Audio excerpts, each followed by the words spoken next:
My hands stopped shaking 3 days ago. That's when I knew I was dying.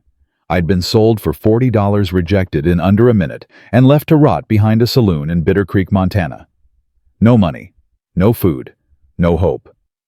I was praying for death when the wagon rolled into that alley, and a man's voice cut through the darkness. "Get up, ma'am. My 7 kids ain't eaten a proper meal in 2 weeks. You look like you ain't eaten either. Reckon we can help each other." If you want to know how a woman with nothing became everything to a family that needed her just as much, stay with me until the end. And when you're done, tell me what city you're watching from. I want to see how far this story travels. Clara Jane Whitmore had forgotten what warmth felt like. 3 days. 3 days since she'd stepped off that train with her heart pounding against her ribs, scanning the platform for the face she'd memorized from a single photograph. 3 days since Jedediah Crane had taken one long look at her and turned away without a word. She pressed her back against the rough wooden planks behind the Silver Spur Saloon and pulled her thin shawl tighter. It did nothing against the October wind that cut through Bitter Creek like a knife. Her carpetbag sat beside her. Everything she owned in the world fit inside it. 2 dresses worn thin at the elbows, a hairbrush missing half its bristles, and her mother's Bible. The pages were soft from years of handling the cover, cracked and faded. Clara touched it through the fabric of the bag. "Mama, I tried. I really tried." The memory of Jedediah Crane's face surfaced again, no matter how hard she pushed it down. He'd been standing on the platform in a fine wool coat, his silver pocket watch catching the light. A prosperous merchant, the advertisement had said. A man of means, seeking a wife of good character and pleasant disposition. Clara had saved for 8 months to pay the agency fee, 8 months of mending other people's clothes until her fingers bled. 8 months of eating 1 meal a day so she could afford the train ticket west. She'd been so careful that morning. Her best dress clean and pressed. Her hair pinned beneath her bonnet. She'd even practiced her smile in the train's small window, trying to look pleasant, hopeful, worthy. None of it mattered. Jedediah Crane had looked at her for exactly 4 seconds. She'd counted. "You're older than the photograph," he'd said, his voice flat as prairie grass. "And plain. The agency promised me a handsome woman. This won't do." Clara's throat had closed around the words she'd wanted to say. "I'm 28, same as the photograph. I'm healthy and strong. I can cook and clean and manage a household. I came 2,000 miles. Please, please just give me a chance." But Jedediah Crane was already walking away. His boots clicked against the wooden platform, steady and unhurried, like she wasn't even worth rushing from. "The agency will handle your return passage," he'd called over his shoulder. "Good day." And that was it. 10 years of working as a governess in Boston. 10 years of being respectable, careful, proper. 10 years of watching other women find husbands and homes and families while she stayed behind closed doors teaching other people's children. Then Mr. Harrison's wandering hands and his wife's accusations. No reference letter, no prospects, no future. The mail-order bride advertisement had seemed like salvation. A fresh start in a new place, far from everyone who'd seen her fall from grace. Now she couldn't even afford a ticket back to the shame she'd left behind.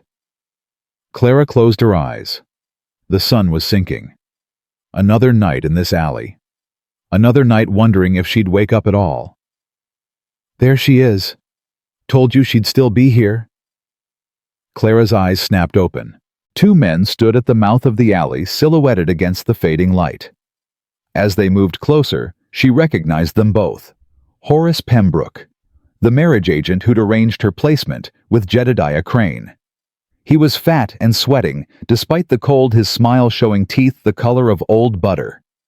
The man beside him was new, thin and hollow-cheeked with the yellow eyes of a heavy drinker.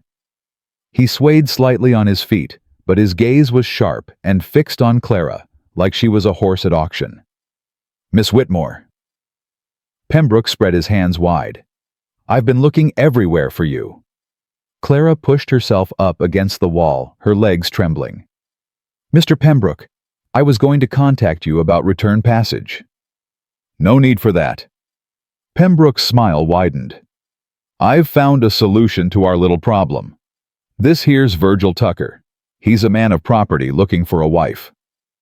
Virgil Tucker stepped closer.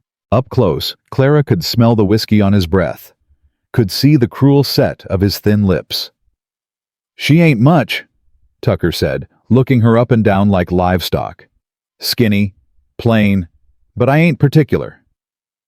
Mr. Pembroke, Clara kept her voice steady, even as her heart hammered. I appreciate the offer, but I'll find my own way. Your own way.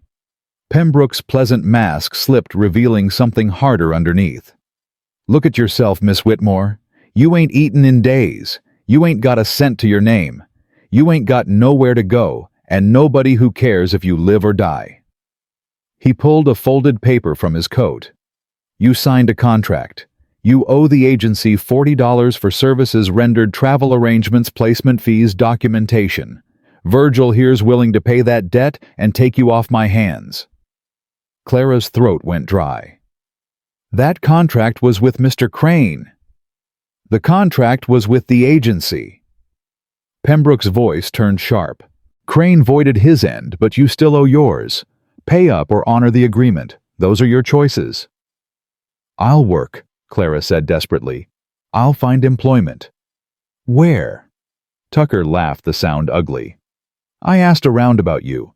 Every business in town turned you down. No references, no money, no friends. You're damaged goods, woman. I'm doing you a favor. He reached out and grabbed her arm, fingers digging in hard enough to bruise. Let go of me. Don't be stupid. Tucker yanked her forward. You ain't got no choice here. You're coming with me, and you're gonna be grateful for it. Clara tried to pull away, but he was stronger than he looked. Her carpet bag fell to the ground, spilling her meager belongings into the dirt. Her mother's Bible landed open pages, fluttering in the cold wind. This is how it ends, she thought. This is what I've come to. She said, let go. The voice came from behind them, deep quiet, but carrying an edge that made Tucker freeze mid-motion. Clara turned her head. A wagon had rolled into the alley entrance. She'd been so focused on Pembroke and Tucker that she hadn't heard it approach. The man climbing down from the driver's seat was tall and broad-shouldered, wearing a dust-covered coat and a hat that shadowed his face. But it wasn't just him. Behind him in the wagon bed sat children. Clara counted quickly. 1, 2, 3, 4, 5, 6, 7. 7 children, ranging from a boy who looked nearly grown to a toddler clutched in an older girl's arms. 7 pairs of eyes watching. This ain't your concern, mister, Pembroke said, his voice tight. Private business. Don't look private.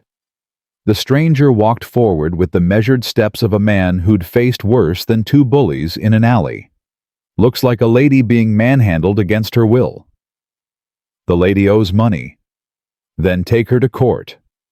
The stranger stopped 3 feet away. He wasn't armed, Clara noticed, just standing there solid and unmoving as a mountain. But you ain't dragging her off like cattle, not while I'm watching. Tucker's grip loosened slightly. You know who I am. My family owns half the ranch land in this territory. I know exactly who you are, Virgil. The stranger's voice didn't change, but something in his eyes made Tucker step back. I know what you did to the Morrison girl 2 years back. I know why she left town in the middle of the night, and I know Sheriff Brooks has been looking for an excuse to lock you up ever since. Tucker's face went red, then white. His hand dropped from Clara's arm. This ain't over, Pembroke said, but he was backing away now, pulling Tucker with him. She still owes that money. Send me the bill. The stranger bent and gathered Clara's belongings, placing them carefully back in her carpet bag.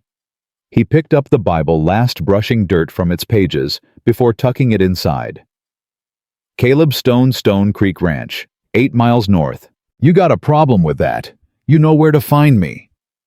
Pembroke's face twisted with rage, but he didn't argue. He grabbed Tucker's arm and pulled him toward the alley entrance. You'll regret this, Stone. Both of you. They left. Clara stood frozen, watching them go. Her whole body was shaking from cold, from fear, from the crash of adrenaline that was leaving her hollow and dizzy. The stranger, Caleb Stone, turned to face her. In the fading light, she could finally see him clearly. Dark hair shot through with gray at the temples, a face weathered by sun and wind, with deep lines around eyes the color of strong coffee. A scar ran down his left forearm, pale and old. He wasn't handsome, but his eyes were kind, and his hands, when he offered her the carpet bag, were gentle. "You all right, ma'am?" Clara opened her mouth to answer, and no words came out. She swayed on her feet, the world tilting dangerously. Caleb Stone caught her elbow, steadying her. His grip was firm, but careful, nothing like Tucker's bruising hold. "When'd you last eat?" Clara tried to remember. 3 days, maybe 4. Something flickered in his eyes. Anger, but not at her. "Pa." A young voice called from the wagon. The oldest boy, 14, maybe 15, had climbed down and was watching them with suspicious eyes. "What's going on?" "Sam, get back in the wagon." Caleb didn't look away from Clara. "Ma'am, I'm going to ask you something, and I want you to think before you answer." Clara nodded, not trusting her voice. "My wife died 3 years ago. Left me with 7 children and a ranch I can barely keep running. The oldest does what he can, but he's 14. The youngest just turned 2. Caleb's jaw tightened. "I ain't been able to cook a decent meal since Maggie passed. Ain't been able to keep the house proper or the kids' clothes mended. Ain't been able to give them what they need no matter how hard I try." He paused, looking at her with an expression that was almost desperate beneath its careful control. "I drove into town today looking to hire help, a housekeeper, someone to cook and clean and look after the little ones while I work the ranch." His voice roughened. "You look like you need a place. I need someone who can manage a household. Maybe we can help each other." Clara stared at him. The offer was so unexpected, so impossibly kind, that she couldn't quite believe it was real. "You don't know me," she said finally. "I could be anyone. A thief. A liar. You're a woman who just got threatened by 2 men and didn't beg or cry or fall apart." Caleb shook his head. "You held your ground even when you had nothing to stand on. That tells me something about who you are." "Pa," the boy. Sam appeared at his father's elbow, his young face hard with distrust. "You can't just bring some stranger home. What if she's—" "That's enough, Sam." "But Ma wouldn't—" "I said enough." Caleb's voice was quiet, but it silenced the boy instantly. Then softer. "I know this ain't what you want, but those young ones need someone, and I can't give them what they need on my own anymore." Sam's jaw worked.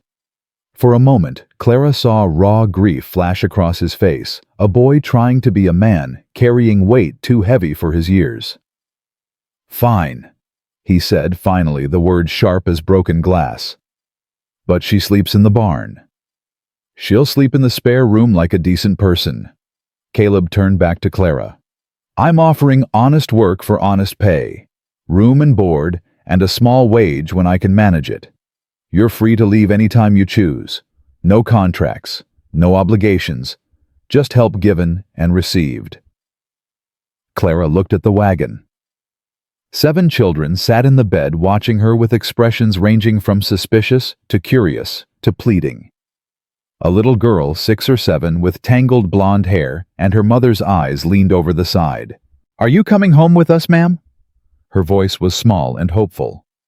"I'm real tired of Pa's biscuits. They taste like rocks." Something cracked in Clara's chest, not breaking, releasing. "Yes," she said, her voice barely a whisper. Then stronger. "Yes, I'll come." Caleb nodded once, short and sharp. "Can you walk?" "I think so." He guided her to the wagon, one hand on her elbow. As she climbed up into the bed, the children shuffled aside to make room. The little blonde girl, Lily, she'd learn, soon immediately pressed against her side. "You're cold," Lily said matter-of-factly. "Here." She pulled off her own small shawl and draped it over Clara's shoulders. "That's better." Clara's throat closed. This child, this tiny girl she'd never met, was giving her warmth when Clara had nothing to give in return. "Thank you," she managed. "You're welcome." Lily smiled, revealing a gap where her two front teeth should be. "I'm Lily. That's Sam.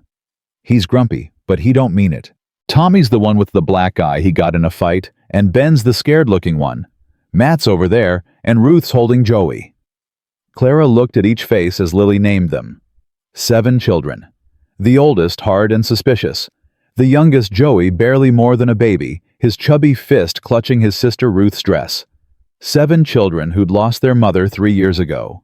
7 children being raised by a father working himself to the bone just to keep them fed. The wagon lurched into motion. Clara sat among them, Caleb's coat somehow on her shoulders, though she didn't remember him putting it there. It smelled of leather and horse and hard work. "Miss..." Clara turned. Ben, the scared-looking one, maybe 8 or 9, was watching her with huge dark eyes. "Yes? Are you going to stay?" His voice trembled slightly. "People say they're gonna stay, but then they don't. Mrs. Perkins said she'd stay, and then she left after 2 days. Said we was too much trouble." Clara thought about Jedediah Crane walking away without a backward glance. About the agency that had sold her like merchandise. About the life she'd left behind in Boston, where she'd been nothing but useful hands and a convenient target. "I don't know how long I'll stay," she said honestly. "But I promise I won't leave without saying goodbye first. And I won't leave just because things are hard." Ben stared at her for a long moment. Then he nodded and turned away, but not before she saw something ease in his small face. The wagon rolled on. The sun disappeared behind the mountains, painting the sky in shades of pink and orange. Stars began to emerge, more stars than Clara had ever seen in Boston's smoke-filled skies. Sam sat at the front of the wagon bed, his back rigid, never once turning to look at her. Tommy whispered to Ben, probably about her. Matt stared, openly curious but cautious. Ruth held Joey close and watched with eyes too old for her 10 years. Lily fell asleep against Clara's side, her small body warm and trusting. And Clara, who'd been sold and rejected and left to die, sat among these children. She didn't know, and felt something she hadn't felt in years. Hope. Not the desperate, grasping hope that had driven her west. Not the fragile hope that had shattered on the train platform. This was different. Quieter. More fragile, but somehow more real. Maybe this is how second chances begin, she thought. Not with grand gestures, but with a wagon ride in the dark and a child's shawl around your shoulders. The ranch house appeared as a cluster of warm lights against the darkness. Clara heard the cattle lowing in the distance, the bark of a dog, the creak of the windmill turning in the night breeze. Home, she thought, testing the word. Not yet. Maybe not ever. But for the first time in longer than she could remember, Clara Jane Whitmore allowed herself to believe it might be possible. Caleb pulled the wagon to a stop near the house. As the children began climbing down, he turned to look at her. "Welcome to Stone Creek, Miss Whitmore." Clara looked at the house, at the children scattering toward the door, at this man who'd stopped his wagon in a dark alley to help a stranger. "Clara," she said quietly. "My name is Clara." Caleb nodded, and for just a moment, she thought she saw the ghost of a smile cross his weathered face. "Welcome home, Clara." Clara woke to the sound of crying. For a moment, she didn't know where she was. The bed beneath her was soft, softer than anything she'd slept on in months, and the quilt smelled of lavender, and something else, something that made her chest ache. Then, memory flooded back. The alley. Caleb Stone. 7 children. The crying came again, high and thin, the sound of a toddler in distress. Clara threw off the covers and moved without thinking. Her feet were bare, the wooden floor cold, but she followed the sound down the hallway to a room where a small figure stood in a crib, arms reaching up into the darkness. Joey. "Shh," Clara whispered, lifting him before she could second-guess herself. "Shh, little one. I've got you." The boy was burning with fever. Clara's heart seized. She pressed her hand to his forehead, then his cheeks, his neck. Too hot. Much too hot. "Mr. Stone!" Her voice cut through the sleeping house. "Mr. Stone!"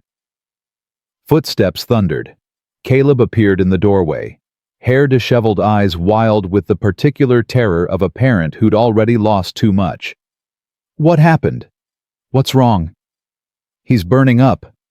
Clara held Joey closer. The boy whimpered against her shoulder. "We need cold water, clean cloths, now." Caleb didn't argue. He disappeared and returned in seconds with a basin and rags. Clara worked quickly, stripping Joey's sweat-soaked nightshirt, pressing cool cloths to his skin. "How long has he been like this?" she asked. I checked on him before bed. He was fine."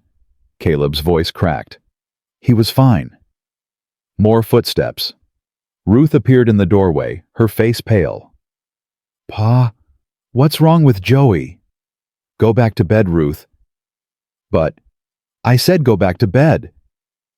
Ruth fled. Clara heard her crying in the hallway, heard another door open and more frightened voices joining in. "The other children," Clara said quietly. "They're scared. Someone should. I ain't leaving him." "I know." Clara met his eyes. "I'm not asking you to. I'll stay with Joey.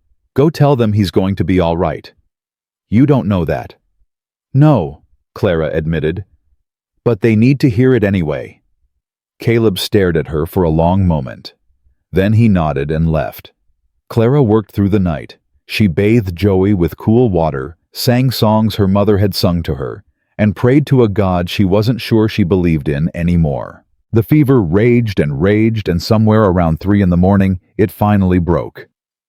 Joey's breathing evened out. His skin cooled. He slept.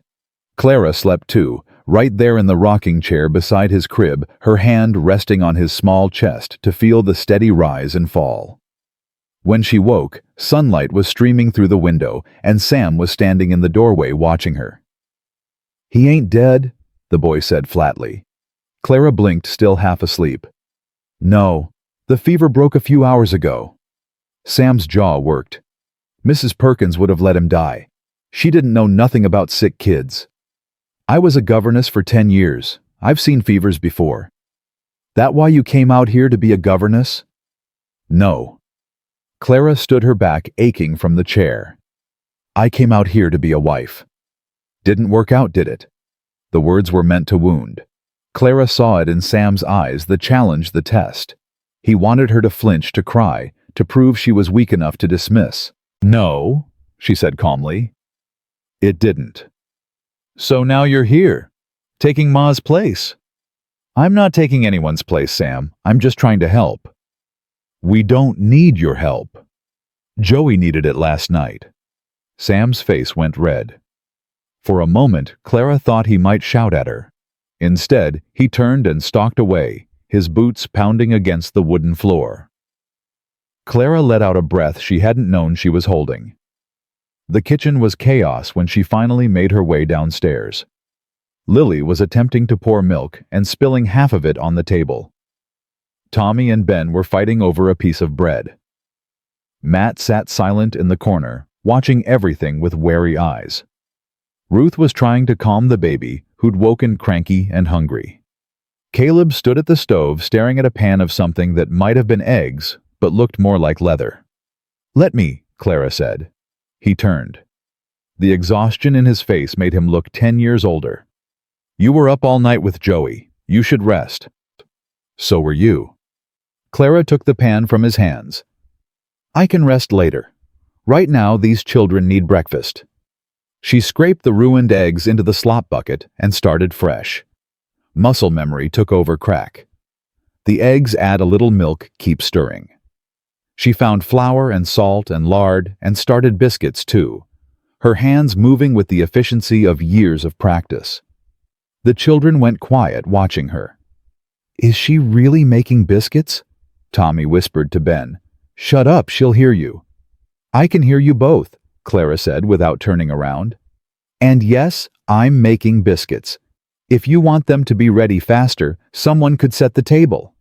A pause. Then Lily scrambled down from her chair. I'll do it. I know where the plates are. Me too, Ben said quickly, not wanting to be outdone. Within 20 minutes, Clara had breakfast on the table. Eggs fluffy and golden, biscuits hot from the oven, coffee for Caleb, milk for the children. Tommy took one bite of biscuit and his eyes went wide. These don't taste like rocks. That's 'cause they ain't made by Pa, Lily said matter-of-factly. Lily! Ruth's voice held a warning. What? It's true. Pa's biscuits are terrible. Caleb made a sound that might have been a laugh. Clara glanced at him and saw something ease in his face, some of the exhaustion lifting replaced by something warmer. She ain't wrong, he said quietly. Maggie always did the cooking. I never did learn proper. The name hung in the air. Maggie. The mother these children had lost. The wife Caleb still grieved. Well, Clara said carefully, I can teach you, if you want. You'd do that. Seems only fair. You're giving me a place to stay. Least I can do is make sure you don't poison your own children.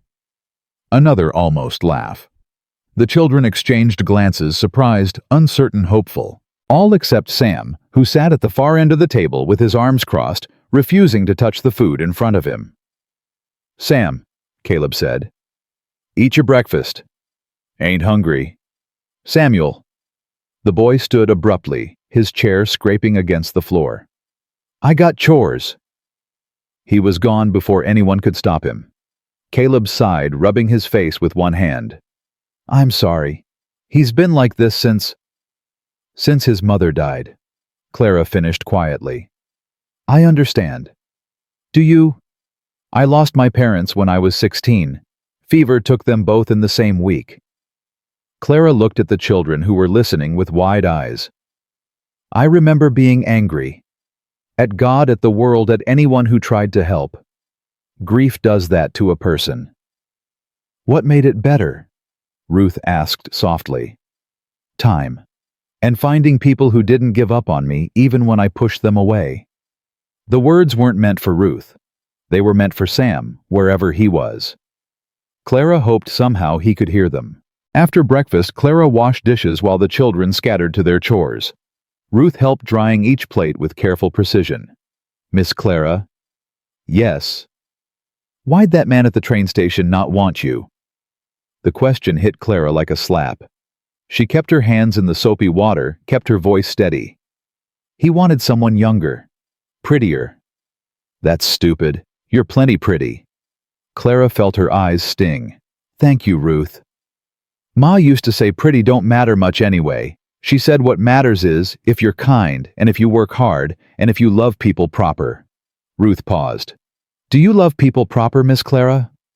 The question was so earnest, so pure, that Clara had to take a breath before answering. I try to. Then I reckon you're pretty enough. Ruth finished drying the last plate and walked away, leaving Clara standing at the sink with tears running down her face. The morning passed in a blur of work. Clara swept floors, changed beds, sorted laundry. She checked on Joey every hour the fever stayed away, and by midday, he was sitting up and demanding food. She was hanging sheets on the line when she heard hoofbeats. Clara's blood went cold. She recognized those sounds, 2 horses riding hard. For a terrible moment, she was back in the alley, Tucker's fingers digging into her arm. But it wasn't Tucker. A man she didn't recognize reined up near the house, followed by another. Both wore stars on their chests. Looking for Caleb Stone, the first man called out. He was older, weathered, with kind eyes and a thick gray mustache. He's in the barn, Clara said carefully. Can I ask what this is about? The man studied her. You must be the woman from town, Clara Whitmore. Yes, sir. I'm Sheriff Wyatt Brooks. He tipped his hat. This here's my deputy. We need to speak with Caleb about a situation. Clara's heart hammered, but she kept her voice calm. I'll fetch him. She found Caleb in the barn, showing Sam how to mend a harness. Both looked up when she entered. Sheriff's here, Clara said.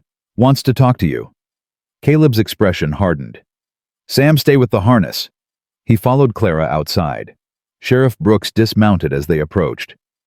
Caleb, good to see you, though. I wish it was under better circumstances. What's wrong, Wyatt? Horace Pembroke filed a complaint this morning. Says you interfered with a legal contract and stole his property. Property? Clara's voice shook. I'm not property. I know that, ma'am, and so does any reasonable judge. Brooks' eyes were sympathetic. But Pembroke's got connections. Judge Morrison owes him money gambling debts. He's set a hearing for next week. What happens if the judge rules against her? Caleb asked. Then she'd be legally obligated to pay the $40 or... Brooks hesitated. Or what? Or fulfill the original contract, which Pembroke is claiming now belongs to Virgil Tucker. Clara felt the ground shift beneath her feet. He can't. That's not how it works. Should be, but Morrison's corrupt and Pembroke knows it. Brooks sighed. I'm sorry, Miss Whitmore. I wanted you to know what you're facing. What can we do? Caleb's voice was steel. Build a case. Find witnesses who'll speak against Pembroke's character. Prove the contract was fraudulent from the start. Brooks remounted his horse. I'll do what I can from my end, but the law's only as good as the men enforcing it. And right now you're up against some bad men. He rode away, leaving Clara and Caleb standing in the yard. I should leave, Clara said. Her voice sounded distant, like it belonged to someone else. Before the hearing. Before I bring more trouble to your family. No. Caleb, I said no. He turned to face her, and the fierceness in his eyes made her breath catch. You came here looking for a fresh start. You think I'm going to let some corrupt judge and a slimy agent take that away from you? It's not your fight. It became my fight the second I drove into that alley. Caleb's jaw tightened.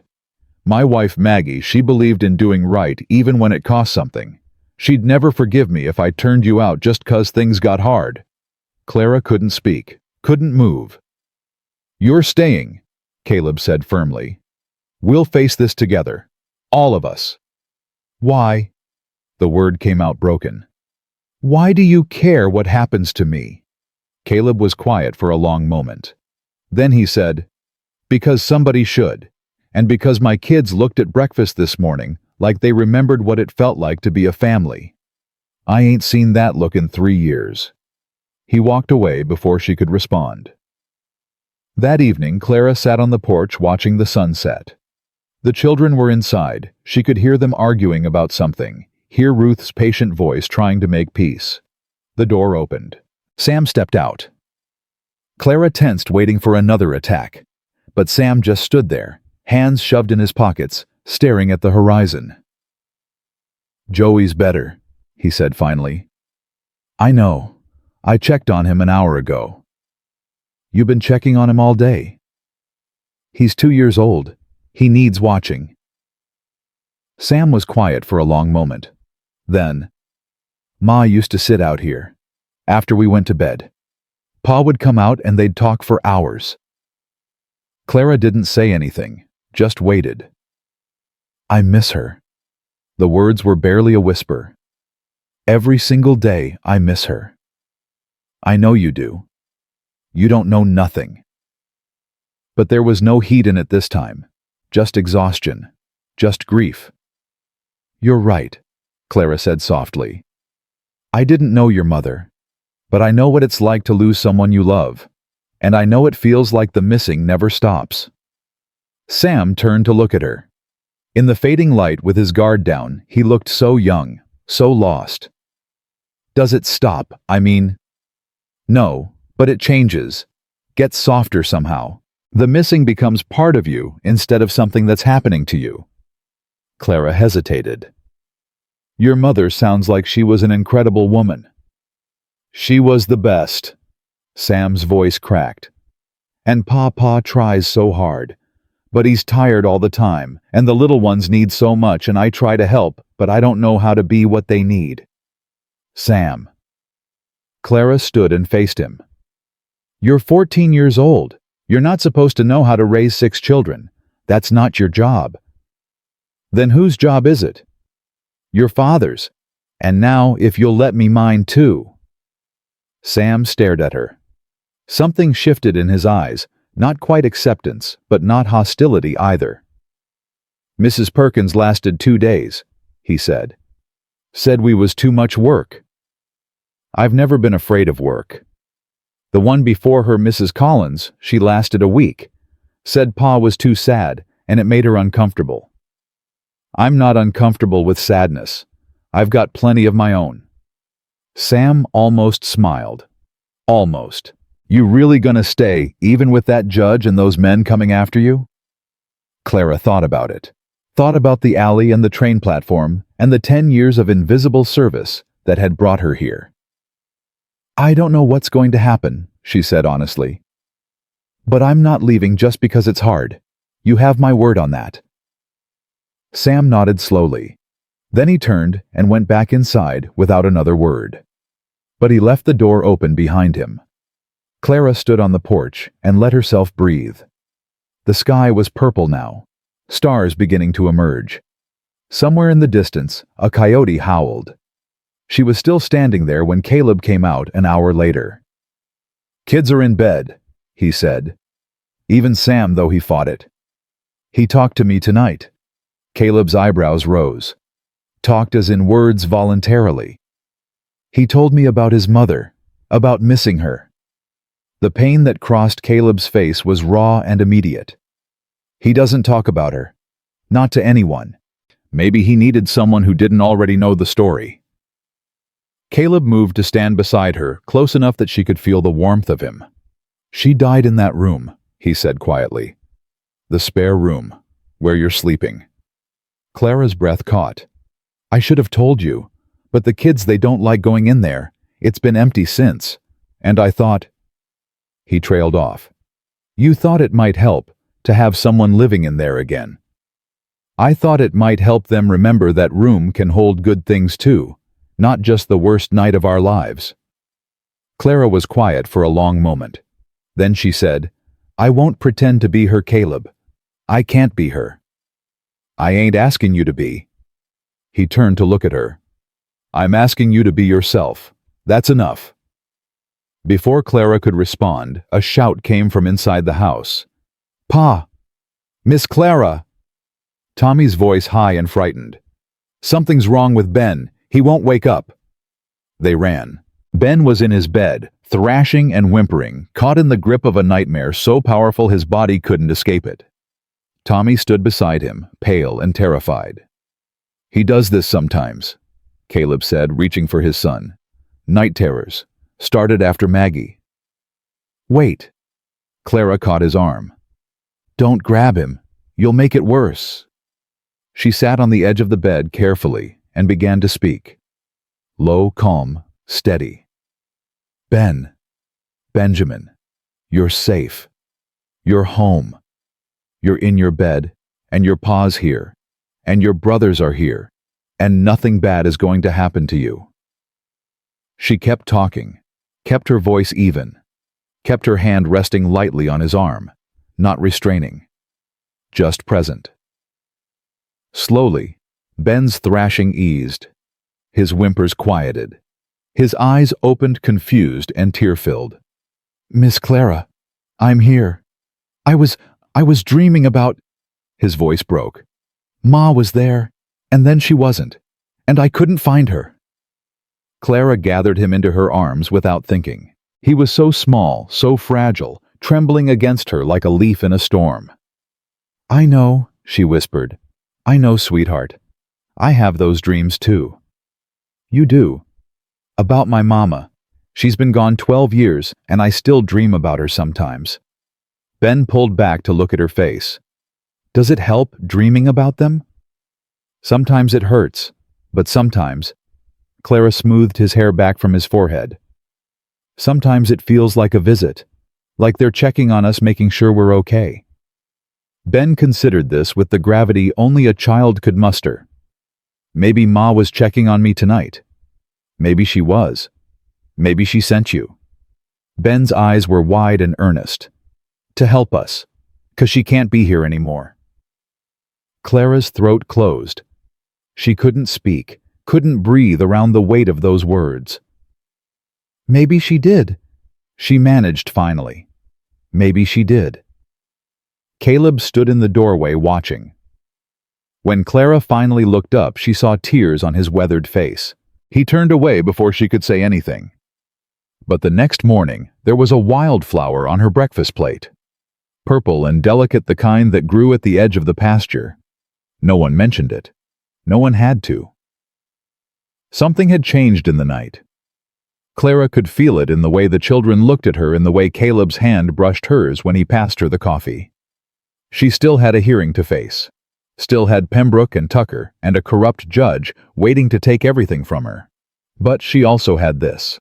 A kitchen full of noise and chaos and life. A boy who'd talked to her about his grief. A child who thought she might have been sent by his mother. A man who left wildflowers without saying a word. Clara picked up the flower and tucked it into her pocket close to her heart. Whatever came next, she would face it.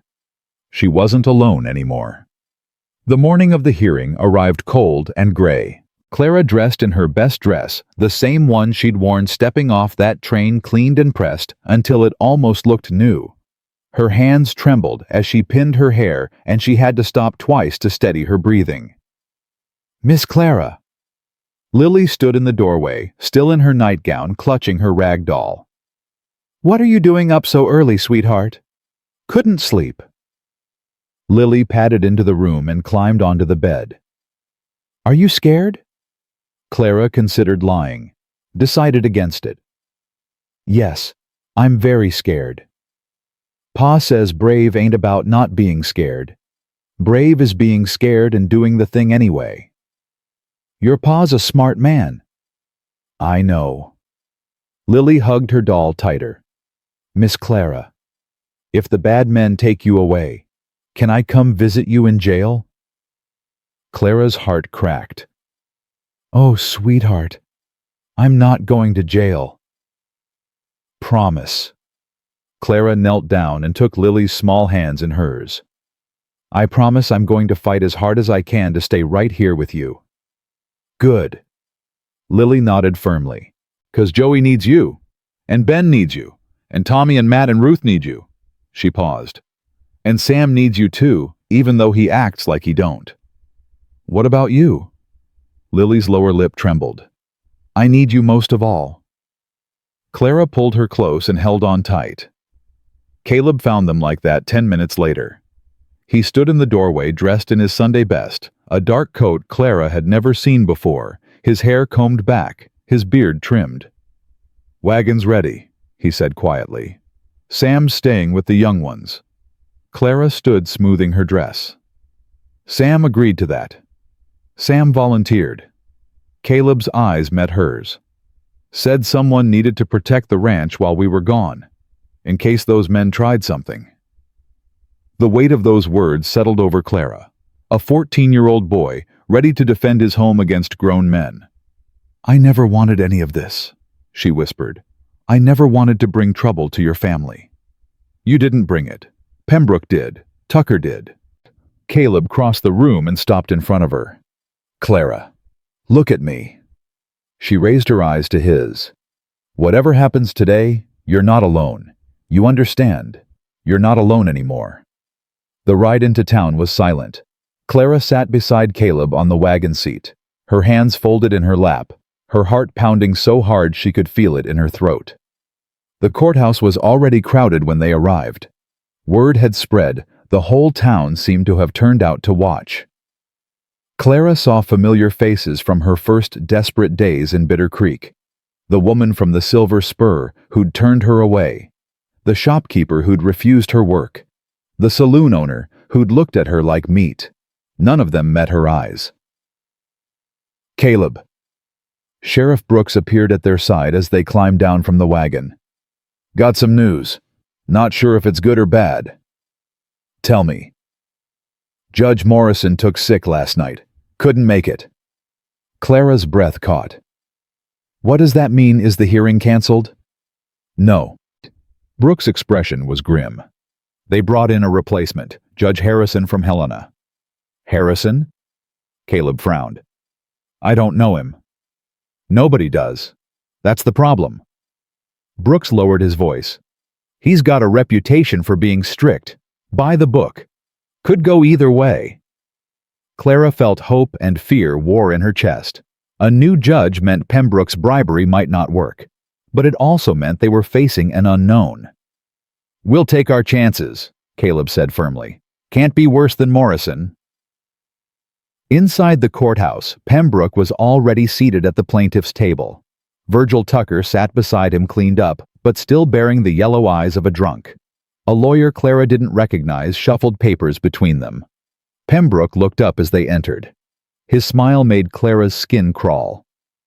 Miss Whitmore, so glad you could join us. I was worried you might have run off. I don't run, Clara said quietly. No, you ran from Boston quick enough from what I hear. Clara's blood went cold. What did you say? Oh, I've been doing some research. Pembroke's smile widened. The Harrison family of Boston. Fine people. Until their governess made certain accusations. Accusations that were never proven, of course, but enough to ruin a reputation. Those accusations were true. Were they? Or were they the desperate lies of a woman trying to cover her own indiscretions? Caleb stepped forward, his hands clenched into fists. You watch your mouth, Pembroke. Easy, Mr. Stone. I'm just establishing character. Pembroke turned to his lawyer. We'll want to bring this up during the hearing. Shows a pattern of deception. Clara couldn't breathe. The old shame washed over her Mr. Harrison's hands, where they shouldn't have been.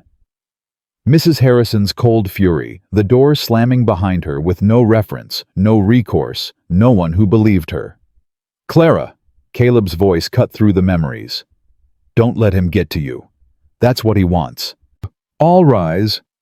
Judge Harrison entered through a side door. He was younger than Clara expected, maybe 50, with steel gray hair and sharp eyes that missed nothing. He took his seat and surveyed the courtroom with the expression of a man who'd seen every kind of human failing and was tired of all of them. This court will come to order. We're here on the matter of Pembroke versus Whitmore. Mr. Pembroke, you've filed a complaint claiming breach of contract. State your case. Pembroke's lawyer stood straightening his coat. Your Honor, my client operates a legitimate marriage brokerage service. Miss Whitmore entered into a binding contract with this agency agreeing to marry upon arrival in Montana Territory. She has failed to honor that contract and now owes the agency $40 in fees and expenses. And you're seeking what remedy? Either payment of the debt or fulfillment of the original contract. Mr. Virgil Tucker has graciously agreed to assume the contract in place of the original intended groom. Judge Harrison's eyes moved to Tucker, who squirmed under the scrutiny. I see. And Miss Whitmore's response? Clara stood her legs, shaking. Your Honor, the contract I signed was with a specific individual, Jedediah Crane. Mr. Crane rejected me the moment I arrived, voiding his end of the agreement. I never agreed to marry Mr. Tucker or anyone else Mr. Pembroke might choose. She signed a contract, the lawyer interrupted. The identity of the groom is immaterial. I'll decide what's material, counselor. Harrison's voice was sharp. Continue, Miss Whitmore. Furthermore, Your Honor, my money was stolen while I was in Mr. Pembroke's care. I arrived in Bitter Creek with enough funds for return passage and basic necessities. That money disappeared between the train station and my first night in town. Are you accusing my client of theft? The lawyer's voice rose. I'm stating facts. The money was there, then it wasn't. Pembroke stood, his face red. This is slander, Your Honor. I run a respectable business. Sit down, Mr. Pembroke. Harrison didn't raise his voice, but something in his tone made Pembroke drop back into his seat. You'll have your turn. The judge turned to Caleb. And you are? Caleb Stone, Your Honor. I've been providing Miss Whitmore with employment since the night she was accosted by Mr. Tucker in an alley behind the Silver Spur. Accosted. grabbed against her will while Mr. Pembroke tried to force her into accepting Mr. Tucker's offer. "That's a lie," Tucker snarled. "I got witnesses," Caleb said calmly. "My children saw the whole thing." Harrison's eyebrows rose. "Your children?" "All 7 of them. They were in my wagon when I drove into that alley and found Miss Whitmore being manhandled." The courtroom buzzed with whispers. Harrison banged his gavel once, restoring silence. "Mr. Pembroke, this is a serious allegation." "Your Honor, this woman is a known liar and a—" "Actually." A new voice came from the back of the courtroom. Every head turned. Eleanor Dawson stood in the doorway, the elderly widow who ran the boarding house. Behind her stood 2 other women Clara vaguely recognized. "Actually," Mrs. Dawson repeated, walking forward, "I'd like to testify about Mr. Pembroke's business practices." Pembroke went pale. "Your Honor, this is highly irregular. So is forcing women into marriages against their will." Mrs. Dawson stopped in front of the judge's bench. "I've been in this town 30 years, Your Honor. I've watched Horace Pembroke operate for the last 10, and I've seen things." "What kind of things?" "Women who came here expecting one situation and found another. Women who tried to leave and were threatened. Women who disappeared in the middle of the night because they were too scared to stay." "That's hearsay," Pembroke's lawyer objected. "It ain't hearsay if I saw it with my own eyes." Mrs. Dawson turned to face the courtroom. "Sarah Mitchell, Rebecca Torres, Ann Williams, those are just the ones I know about. All came through Pembroke's agency. All ended up in situations nothing like what they were promised." One of the women behind her stepped forward. "I'm Rebecca Torres.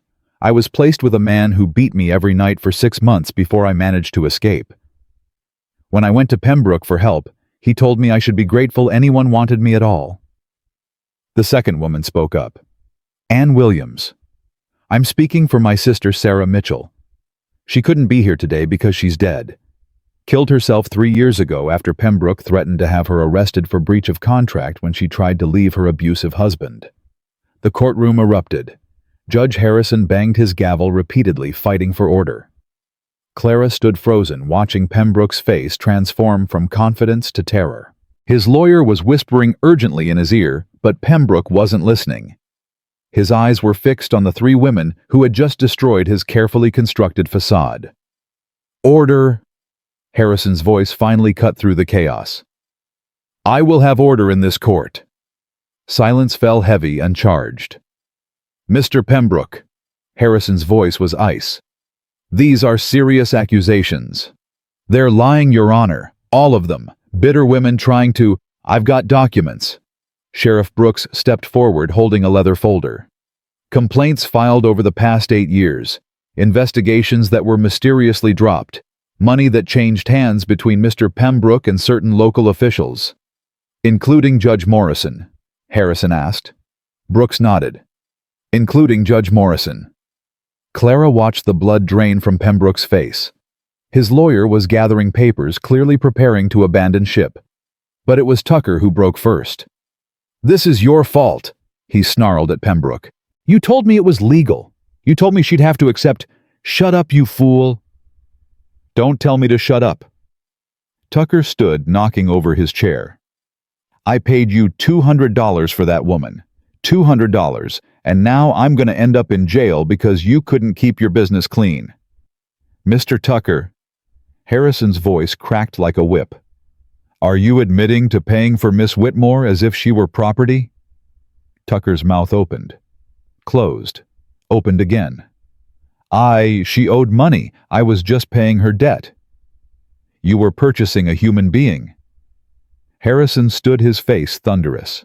"Both of you. You've been buying and selling women like livestock, and you've been doing it for years." "Your Honor, I want to make a deal," Tucker said desperately. "I'll tell you everything. Names, dates, how much money changed hands. Just don't—" "Virgil, I swear to God, if you say another word," Tucker rounded on Pembroke, You're the one who got us into this. You and your fancy contracts and your bribes? Well, I ain't going down alone. Bailiff, restrain these men. Harrison gestured sharply. They're both under arrest pending a full investigation. Clara watched as deputies moved in, as Tucker continued to shout accusations at Pembroke, as the carefully constructed house of cards collapsed into chaos. Caleb's hand found hers. His grip was warm and steady. It's over, he said quietly. Clara, it's over. But it wasn't. Not quite. Miss Whitmore. Judge Harrison's voice cut through the noise. Approach the bench. Clara walked forward on legs that felt made of water. I'm dismissing all charges against you. The contract you signed was fraudulent, obtained through deception by a man running an illegal operation. You owe nothing to anyone. The words washed over her like a wave. Furthermore, Harrison continued, I'm recommending that you be granted compensation from Mr.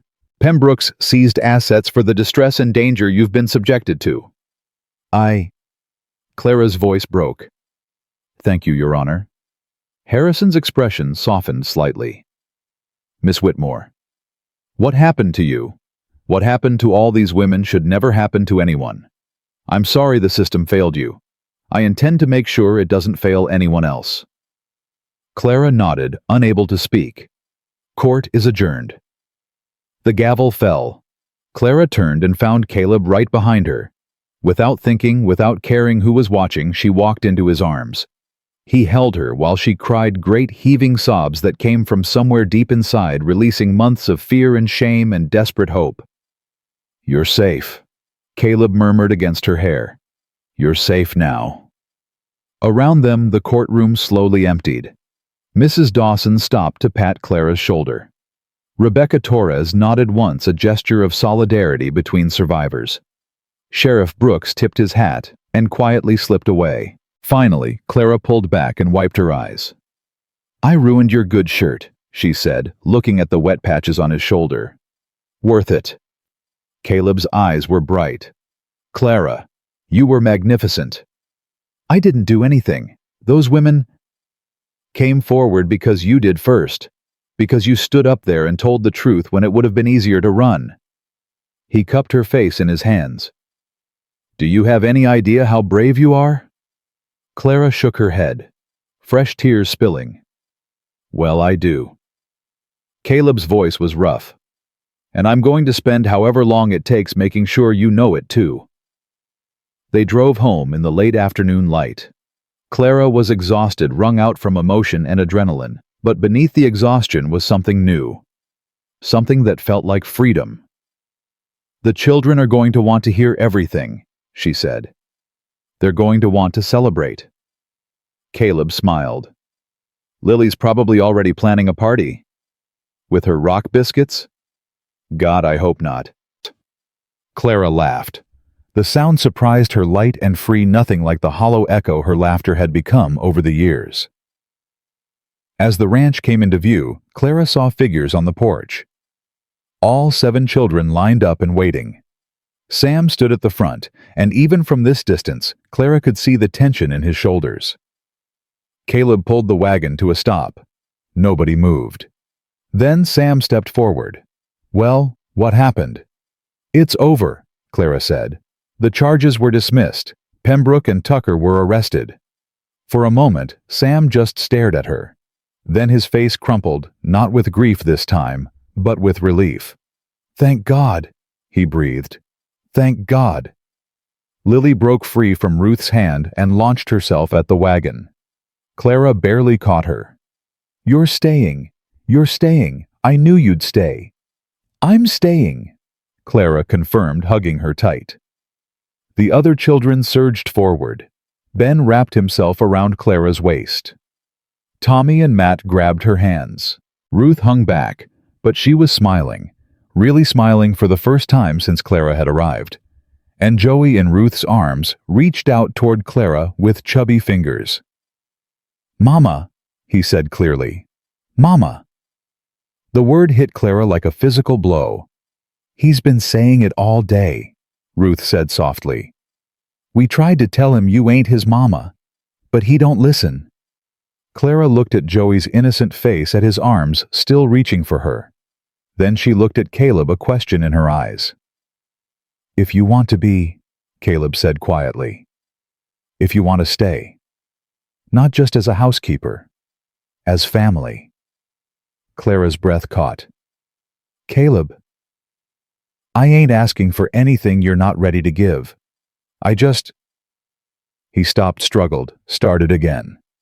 "These past weeks watching you with my kids, watching you fight for your place here, I ain't felt hope like this since Maggie died." Sam stepped forward. "Pa's trying to say he loves you, Miss Clara. He's just real bad at words." "Samuel." Caleb's face went red. "What?" "It's true." Sam looked at Clara, his expression serious. "We all love you. Even me and I was terrible to you at first, but you didn't give up on us, so we ain't giving up on you." Clara looked at the faces surrounding her. 7 children who'd lost their mother. 1 man who'd lost his wife. All of them offering her something she'd never dared to hope for. A family. "I love you too," she said, her voice breaking. "All of you. I don't know when it happened or how, but somewhere along the way, you became mine." Lily cheered. Ben hugged her tighter. Tommy and Matt started arguing about who got to sit next to her at dinner. And Caleb just looked at her like she was the sun coming up after the longest night. "Does this mean you'll marry Pa?" Lily asked loudly. "Lily," Ruth hissed. "What everyone's thinking it." Clara laughed, the sound wet with tears. "I think your Pa might want to ask me that himself." "I was planning to." Caleb stepped closer. "But I was going to wait until we weren't covered in children." "I don't mind the children." "Neither do I." He reached out and tucked a strand of hair behind her ear. "Clara Jane Whitmore, I know we ain't known each other long. I know you came here looking for something else entirely. But what we've got, what we're building, it's real. And I want to keep building it, with you, if you'll have us." Clara looked at him through tear-blurred eyes. This man who'd stopped his wagon in a dark alley, who'd stood up for her against corrupt men and a crooked system, who'd given her a home when she had nothing. "Yes," she whispered. "Yes. Yes, I'll marry you. I'll be a mother to your children. I'll build a life with you." She reached up and touched his face. "I'll stay." The children erupted into cheers. Lily was jumping up and down. Sam was trying to look dignified but failing completely. Even Joey was clapping his hands, though he probably didn't understand why. Caleb pulled Clara into his arms and kissed her. It was gentle and fierce all at once, a promise and a question and an answer wrapped into one. Clara kissed him back, and for the first time in her life, she felt like she was exactly where she was supposed to be. When they finally broke apart, both breathless Lily tugged at Clara's skirt. "Does this mean I can call you Mama now?" Clara knelt down and looked into those hopeful blue eyes. "Yes, sweetheart. You can call me Mama." Lily threw her arms around Clara's neck. "I'm so glad you're staying, Mama. I'm so glad we found you." "I'm glad too, baby." Clara held her close. "I'm so glad too." That night, after the children were finally asleep, after the celebratory dinner and the endless questions and the impromptu party that Lily had indeed organized, Clara stood on the porch and looked up at the stars. She thought about the woman she'd been 2 months ago, desperate, alone, sitting behind a saloon waiting to die. She thought about the woman she was now. Loved, wanted, home. The door opened behind her. Caleb came to stand beside her, 2 cups of coffee in his hands. "Can't sleep?" he asked. "Don't want to." Clara took the cup he offered. "I'm afraid if I close my eyes I'll wake up and none of this will be real." "It's real." Caleb slipped his arm around her waist. "I promise you, Clara, this is real." They stood together in the darkness, and Clara finally let herself believe it. She'd come to Montana to be a mail-order bride, purchased like merchandise by a man who'd found her wanting. Instead, she'd found a family. She'd found love. She'd found home. And standing there under the endless Montana sky, with Caleb's warmth beside her and 7 children sleeping peacefully inside Clara, Jane Whitmore finally understood what it meant to be chosen. Not bought, not sold, not settled for, chosen. And that made all the difference. 3 weeks had passed since the hearing, and Clara still woke every morning, half expecting to find it was all a dream. But every morning, the same reality greeted her. The smell of coffee drifting from the kitchen, the thunder of children's feet on wooden floors, and Caleb's voice calling everyone to breakfast. Real. All of it, real. This morning, though, something was different. Clara came downstairs to find the kitchen empty. No children, no Caleb, just a single piece of paper on the table. She picked it up, her heart racing. "Come to the barn, all of you." See. Clara grabbed her shawl and hurried outside. The November air bit at her cheeks as she crossed the yard, her mind spinning with possibilities. Was something wrong? Had the cattle gotten loose? Was someone hurt? She pushed open the barn door. Surprise! Clara stumbled back, her hand flying to her chest. The entire barn had been transformed. Streamers of fabric hung from the rafters, old shirts and dresses, cut into ribbons, she realized. Wildflowers dried and preserved decorated every surface. And standing in the middle of it all were Caleb and all 7 children, grinning like they'd just pulled off the greatest heist in Montana territory. What is this?" Lily bounced forward. "It's your engagement party. Pa said we couldn't afford a real one, so we made our own." "We've been planning for days," Ruth added, her eyes bright. "Sam kept watch to make sure you didn't catch us." Clara looked at Sam, who was trying very hard to look casual and failing completely. "It was Lily's idea," he mumbled. "I just helped." "You did more than help." Caleb walked toward Clara, taking her hands in his. He organized the whole thing, told everyone what to do, made sure it all came together. Clara's eyes filled with tears. "You did this for me." "Course we did." Tommy stepped forward, puffing out his chest. "You're gonna be our ma. That's worth celebrating." "Even if we ain't got fancy decorations," Ben added quietly. "We got each other. That's what matters, right?" Clara couldn't speak. She pulled Ben into a hug, then Lily, then found herself surrounded by children, all trying to embrace her at once. "Careful," Caleb laughed. "You're gonna knock her over." "I don't mind." Clara's voice was thick with tears. "I don't mind at all." They spent the morning in the barn, eating the special breakfast Ruth had prepared, pancakes and bacon and fresh eggs, a feast by ranch standards. The children performed songs they'd been practicing, most of them off-key, and all of them perfect. Matt, who rarely spoke at all, recited a poem he'd memorized. His voice shook, but he made it through without stopping. Clara applauded until her hands hurt. "I got something too," Sam said suddenly. He disappeared into a corner of the barn and returned carrying a wooden box. This was Ma's. He held it out to Clara, his expression unreadable. "Her jewelry box. There ain't much in it, just some hairpins and a locket Pa gave her. But I thought maybe you should have it." Clara's breath caught. "Sam, I can't take your mother's things."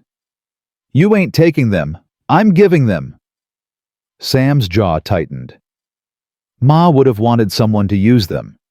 And you're family now." The word hung in the air between them. Clara took the box with trembling hands. Inside, just as Sam had said, were a few simple hairpins and a small gold locket. She opened the locket and found a tiny photograph, a young woman with kind eyes and a gentle smile. Maggie. "She was beautiful," Clara whispered. "She was." Caleb's voice was rough. "And she would have liked you, Clara. I know she would have." Clara closed the locket carefully. "I'll treasure this, always." Sam nodded once, sharp and quick. Then he turned away, but not before Clara saw him wipe his eyes with the back of his hand. The celebration continued until midday, when Caleb finally called a halt. "All right, you heathens, fun's over. We got a ranch to run." The children groaned, but obeyed, scattering to their various chores. Clara started gathering the breakfast dishes, but Caleb caught her arm. "Leave it. Ruth and Lily can handle cleanup." "But, Clara!" His eyes were serious. "Walk with me. There's something I need to tell you." They walked in silence until they reached the fence at the edge of the north pasture. Caleb leaned against it, staring out at the cattle grazing in the distance. "I got a letter yesterday," he said finally, "from a lawyer in Helena." Clara's stomach dropped. "What kind of letter?" "Pembroke's trial is set for next month. The prosecutor wants you to testify." Clara closed her eyes. She'd known this was coming. Had known that the victory at the hearing was just the beginning, not the end. "Will I have to face him in court?" "Probably." Caleb turned to look at her. "You don't have to do it. They've got other witnesses. Those women who came forward, plus Tucker's been singing like a bird trying to save his own skin. Your testimony would help, but it ain't required." "But it would make a difference." "It might." Clara thought about Rebecca Torres, whose husband had beaten her for 6 months. About Sarah Mitchell, who'd taken her own life rather than face another day of abuse. About all the women who'd come through Pembroke's agency and ended up in situations nothing like what they'd been promised. "I'll do it," she said quietly. "Those women deserve justice. And if my testimony helps put Pembroke away for good, then I have to try." Caleb was quiet for a long moment. Then he said, "You know this means going back to Helena, being in the same room with him again." "I know. And the lawyer says Pembroke's hired someone good. They're going to try to destroy your credibility. Bring up Boston, the Harrison family. Let them." Clara's voice was stronger now. "I'm not ashamed of what happened in Boston. I told the truth about Mr. Harrison, and I'll tell the truth about Pembroke. If they want to call me a liar, they can try." Caleb's face softened. "Have I mentioned lately that you're the bravest woman I've ever known?" "Once or twice." Clara managed a small smile. "But you can say it again." "You're the bravest woman I've ever known." He pulled her close. "And I'm going to be right there beside you. Every step of the way." The trial was scheduled for 3 weeks after Christmas. That meant wedding first, trial second. Clara insisted on that. She'd waited her whole life to belong to someone, and she wasn't going to let Horace Pembroke steal one more day of her happiness. The wedding was set for Christmas Eve. "It's perfect," Lily declared when Clara told her. "A Christmas wedding, like in the storybooks." "We ain't got storybook money," Sam pointed out. "It's gonna be simple." "Simple's fine," Clara smiled. "Simple is all I want." But the children had other ideas. Over the next few weeks, Clara discovered that Stone Creek Ranch had been transformed into a hive of activity. Ruth was sewing something in secret, hiding it whenever Clara walked into the room. Tommy and Matt were building something in the barn, refusing to let anyone see. Even Ben Shy Ben was working on a mysterious project that involved a lot of paper and colored pencils. "What are they all doing?" Clara asked Caleb one evening. "Wedding presents." He grinned. "Each of them wanted to make you something special." "They don't have to." "Try telling them that. I did. Got nowhere." Clara felt her heart swell. These children who'd lost their mother, who had every reason to resent a new woman coming into their lives, were pouring their hearts into welcoming her. She didn't deserve it. She knew she didn't. But she was going to spend the rest of her life trying to. A week before Christmas, Sheriff Brooks rode out to the ranch with news. "Thought you should know," he said, accepting the coffee Clara offered. "Tucker tried to escape last night." Clara's cup rattled against its saucer. "Escape?" "Didn't get far. Deputy caught him trying to steal a horse about 2 miles outside town. But here's the interesting part. He was heading this way." Caleb's expression hardened. "Toward the ranch." That's what it looks like. Brooks's eyes moved to Clara. He's been making threats, Miss Whitmore, saying what he's going to do when he gets out. The guards are keeping a close watch, but I wanted you to know. He's not getting out, Caleb said flatly. Not with what Tucker told them about his operation. Probably not, but probably ain't definitely. Brooks set down his cup. I've got men watching the roads. Anyone suspicious comes near this ranch will know about it, but you folks should stay alert too. After he left, Caleb turned to Clara. You all right? I'm fine. But her hands were shaking. I thought it was over. It will be. After the trial, after they put him away for good. Caleb took her hands in his. Until then, we stay careful. Nobody goes into town alone. Kids stay close to the house. And you, his grip tightened. You don't go anywhere without me or Sam. Understand? Clara nodded. I understand. But that night she dreamed of Tucker's yellow eyes and woke with a scream caught in her throat. Christmas Eve dawned clear and cold. Clara dressed in her wedding clothes with trembling hands. Ruth had made her a new dress, simple white cotton with lace at the collar, and cuffs, nothing fancy but beautiful all the same. You look like an angel, Lily breathed when Clara emerged from her room. I look like a nervous wreck. Same thing. Sam appeared at the foot of the stairs dressed in his Sunday best. Paws pacing around like a caged animal. You'd think he was the one getting married for the first time. He is getting married, same as me. Yeah, but he's done it before. You'd think he'd be calmer. Clara smiled despite her nerves. I don't think it works that way. The ceremony was held in the front room of the ranch house. Reverend Matthews had ridden out from town braving the cold to perform the service. Mrs. Dawson came too, along with Sheriff Brooks and his wife, and a handful of neighbors who'd become friends over the past months. Caleb stood by the fireplace, scrubbed clean and uncomfortable in his good coat. When Clara appeared in the doorway, his face transformed. Clara! Her name came out rough, almost broken. You're beautiful. You're not so bad yourself.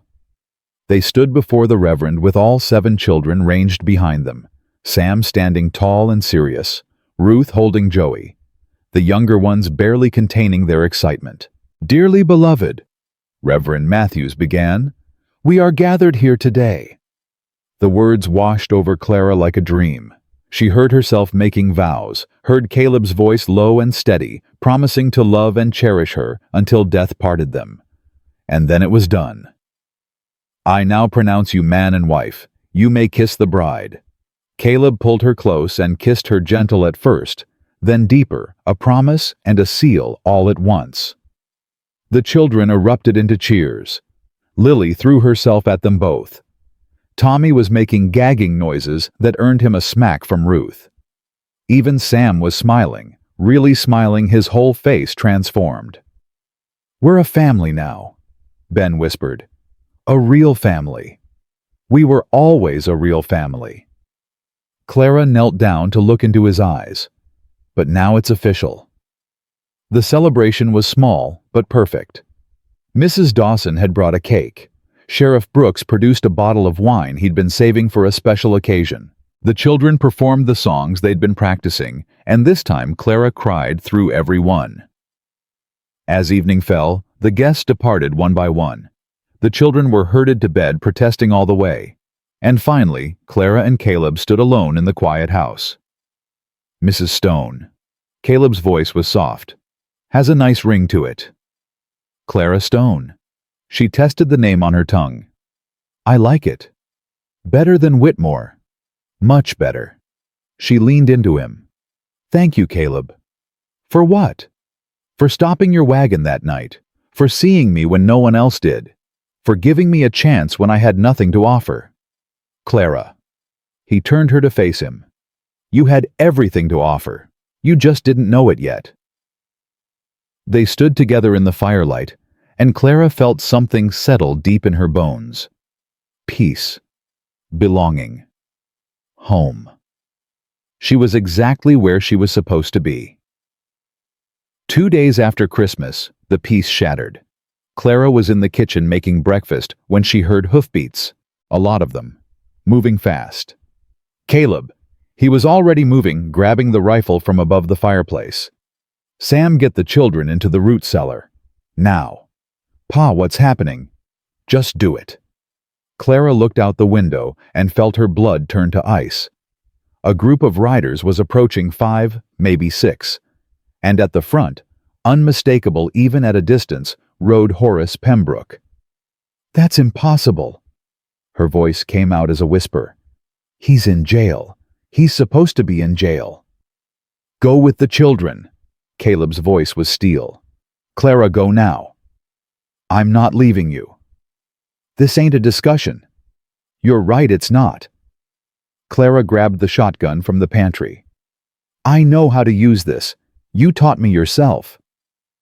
Their eyes met.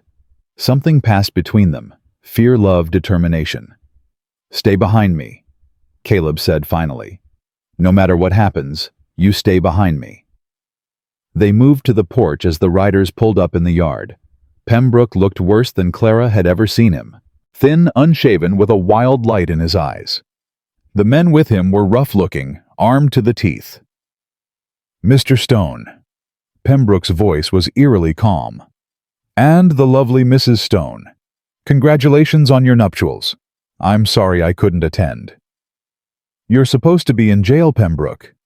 Yes, well, money opens doors. Even jail doors. Pembroke smiled. I've come to collect what's owed to me. Nothing's owed to you. Caleb raised his rifle. You've got 5 seconds to turn around before I put a bullet in you. I wouldn't do that if I were you. Pembroke gestured, and 2 of his men moved, revealing what they'd been hiding behind them. A child. A small figure with a sack over their hands bound in front of them. Clara's heart stopped. I had my men pick up a little something in town this morning. Pembroke's smile widened. I believe you know Mrs. Dawson's grandson, Sweetboy. Very cooperative once we explained the situation. You're insane. Clara's voice shook. You kidnapped a child. I secured leverage. There's a difference. Pembroke dismounted, moving with exaggerated casualness. Here's what's going to happen. You're going to put down those weapons. Then you, Mrs. Stone, are going to come with me. Willingly. We're going to ride to the border, and once we're across, I'll send word to release the boy. And if I refuse, then young Timothy Dawson has a very short future ahead of him. Clara looked at the small figure trembling between the 2 men. She thought of Mrs. Dawson, who'd stood up for her in court, who'd risked everything to help a stranger. Let him go. Clara stepped forward. Let him go, and I'll come with you. Clara, no.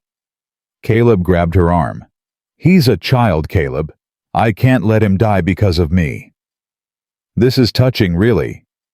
Pembroke pulled a pistol from his belt. But we're wasting time. Mrs. Stone, come here, now, or I start shooting beginning with your husband. Clara's mind raced. She looked at Caleb, at the men surrounding them, at the small boy who was crying now, his sobs muffled by the sack over his head. And then she heard it. A click. Soft, almost inaudible. Coming from behind Pembroke. I wouldn't move if I were you, mister. Sam's voice. Sam, who was supposed to be in the root cellar with the other children. Sam, standing behind Pembroke, with a pistol pressed to the back of his head. Drop the gun, Sam said. Real slow. Pembroke's face twisted. You're a child. You won't...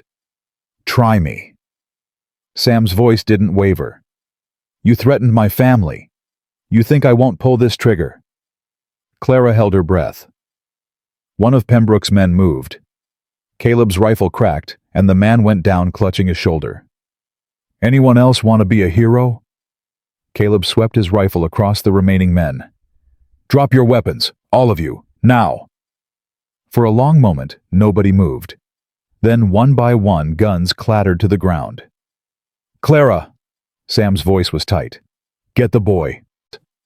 Clara ran. She reached Timothy, pulled off the sack, cut his bonds with the knife from her belt. The boy collapsed against her, sobbing. "It's all right," she murmured. "You're safe. You're safe now." Behind her, she heard horses approaching. Sheriff Brooks and his deputies summoned. Somehow later, she'd learned that Ruth had slipped out the back and ridden for town the moment the riders appeared. The next hour was chaos. Pembroke and his men were arrested again. Timothy was reunited with his grandmother, who wept with relief. Statements were taken, wounds were tended, and through it all, Clara clung to Caleb like he was the only solid thing in a world gone mad. "It's over," Caleb kept saying.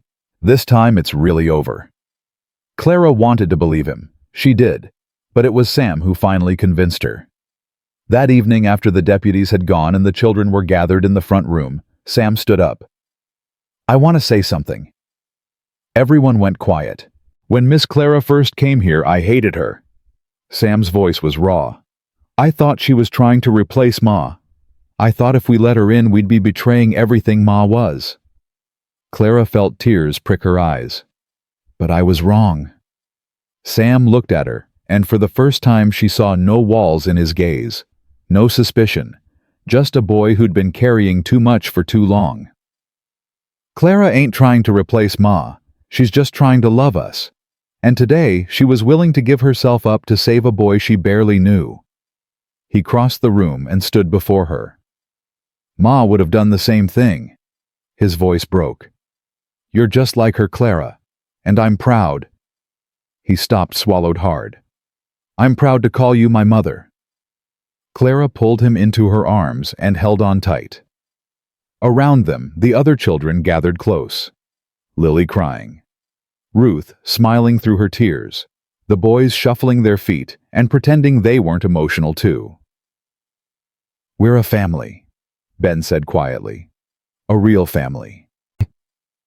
"The realest," Lily agreed.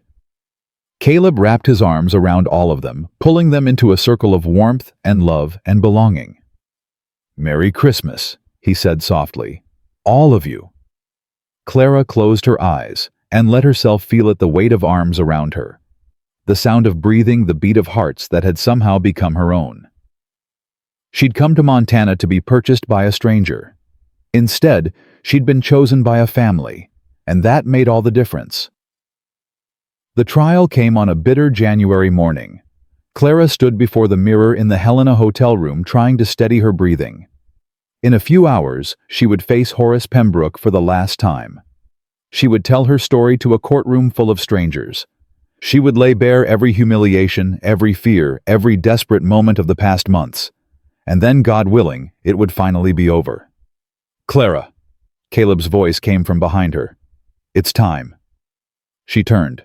He stood in the doorway, dressed in his good coat, his face set with quiet determination.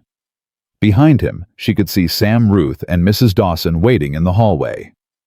"The children?" Clara asked. "Tommy's watching the little ones at the boarding house. They wanted to come, but—" "No, they shouldn't see this." Clara took a deep breath. "I'm ready."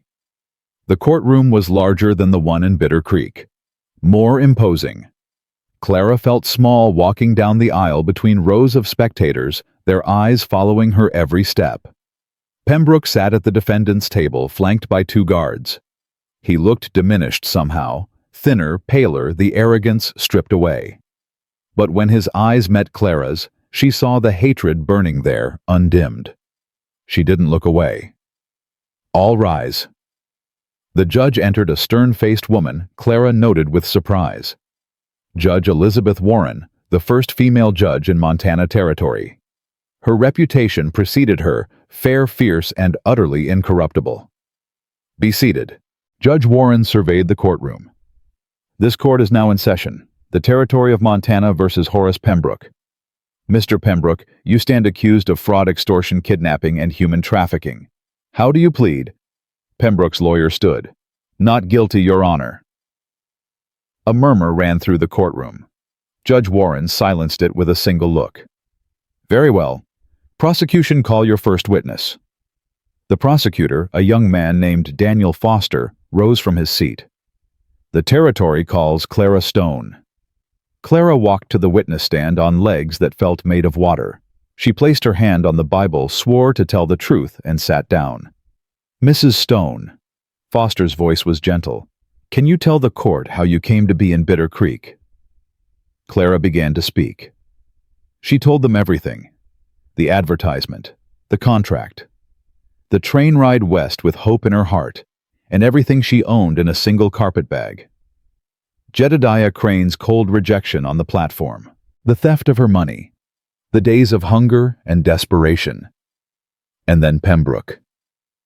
"He told me I owed $40. Clara said, her voice steady. "He said I could either pay or fulfill my contract by marrying Virgil Tucker. When I refused, Tucker grabbed me.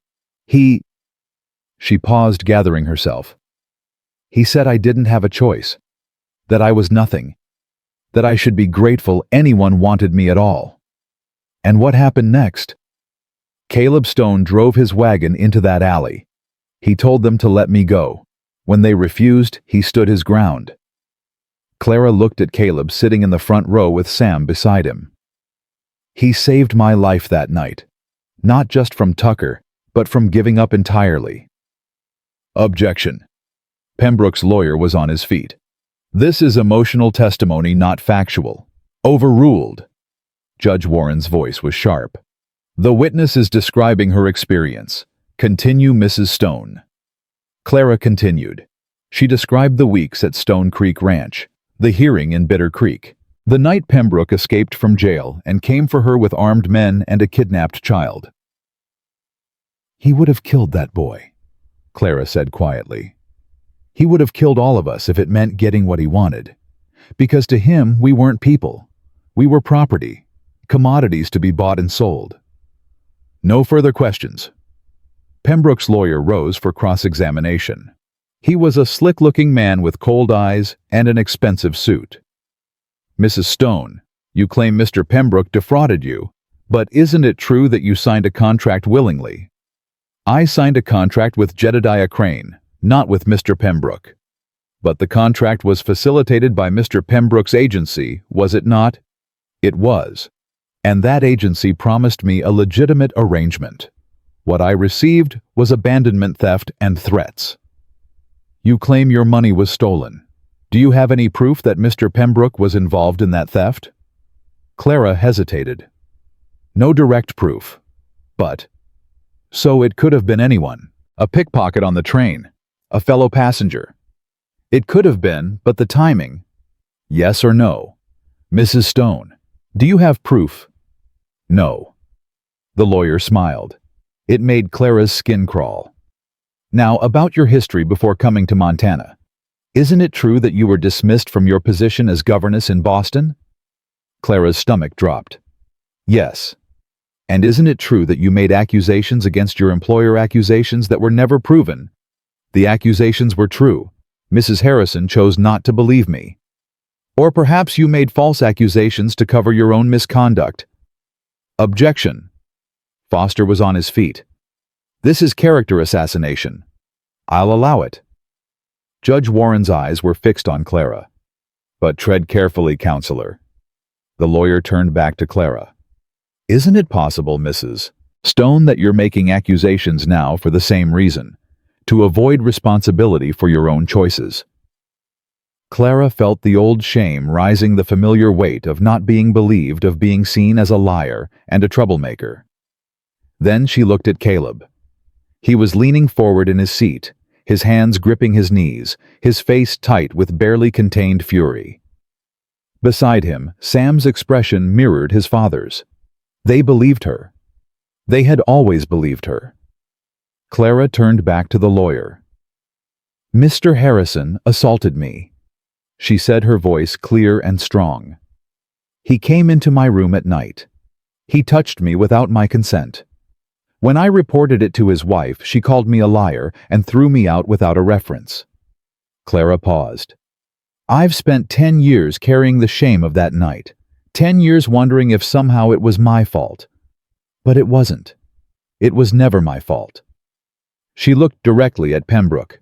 "And what you did, what you've done to me and to dozens of other women, that wasn't our fault either. You preyed on desperate people. You made promises you never intended to keep. You treated human beings like cattle." Her voice rose. "And I am done being ashamed of surviving what men like you have done to me." The courtroom was silent.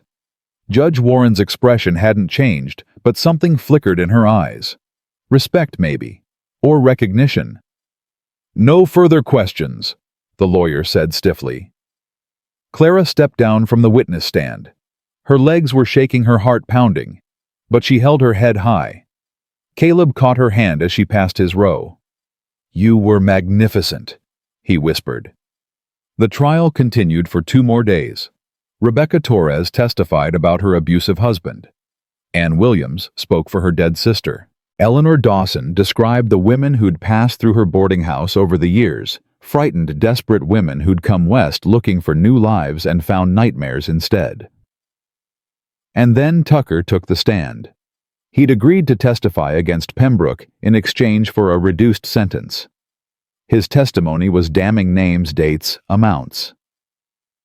He described in detail how Pembroke had bribed officials, intimidated witnesses, and destroyed the lives of anyone who tried to stand against him. By the time Tucker finished, Pembroke's lawyer looked like he wanted to sink through the floor. Closing arguments came on the 3rd day.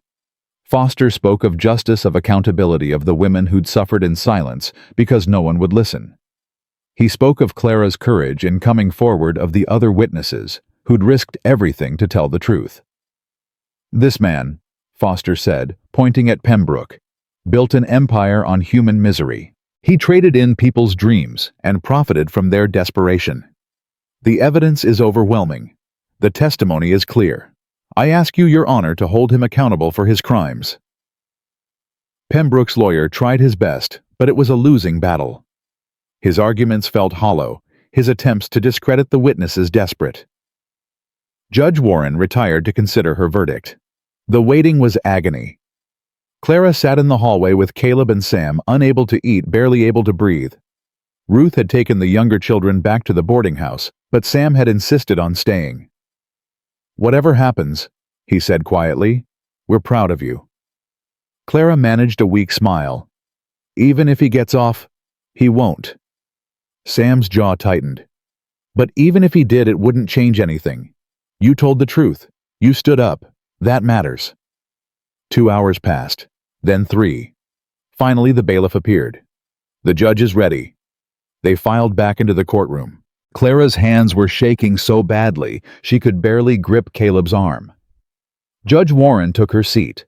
Her face was unreadable. "I have considered all testimony and evidence presented in this case," she began.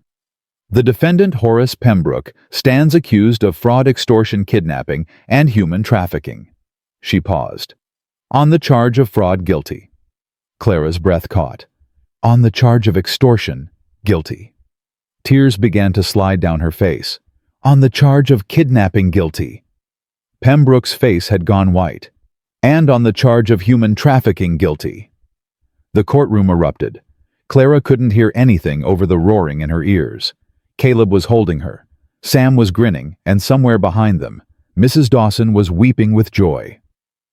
"Order!" Judge Warren banged her gavel. "Order in this court." Silence fell. "Mr. Pembroke," the judge's voice was ice, "you have demonstrated a complete disregard for human dignity and the rule of law. You have exploited the vulnerable, destroyed lives, and shown no remorse for your actions." She leaned forward. "I sentence you to 25 years in the territorial prison. You will serve the full term with no possibility of early release. May God have mercy on your soul, because this court has none to offer." The guards moved in. Pembroke struggled, shouting something that Clara couldn't hear over the noise of the crowd. Then he was gone. It was over. Really, truly over. Clara turned to Caleb and buried her face in his chest. She cried great heaving sobs that came from somewhere deep inside. All the fear, all the shame, all the pain of the past months poured out of her in a flood. "It's done," Caleb murmured against her hair. "Clara, it's done." They returned to Stone Creek Ranch the next day. The children were waiting on the porch when the wagon pulled up, all 7 of them lined up by height, practically vibrating with impatience. "Well," Lily shouted before they'd even stopped. "What happened? Did the bad man go to jail?" 25 years, Clara called back. The cheers that followed could probably be heard in the next county. That night they celebrated. Ruth made a special dinner roast chicken and mashed potatoes and fresh bread. Tommy and Matt had decorated the dining room with paper streamers. Ben had drawn a picture of the family stick figures labeled carefully with each person's name. Clara's figure was in the center, holding hands with the others. After dinner, Lily demanded a story. "Tell us about how you and Pa met," she said, climbing into Clara's lap. "Tell us the whole thing." Clara looked at Caleb, who was trying to hide a smile. "Well," she began, "it started with a train." She told the story from the beginning. The children listened with rapt attention, even though most of them had been there for parts of it. When she got to the part about Sam holding a gun to Pembroke's head, Sam turned bright red. "I didn't know if I could really shoot," he admitted. "I just knew I had to do something." "You were so brave," Lily breathed. "We all were." Clara looked at each of them in turn. "Every single one of you. Ruth riding for help.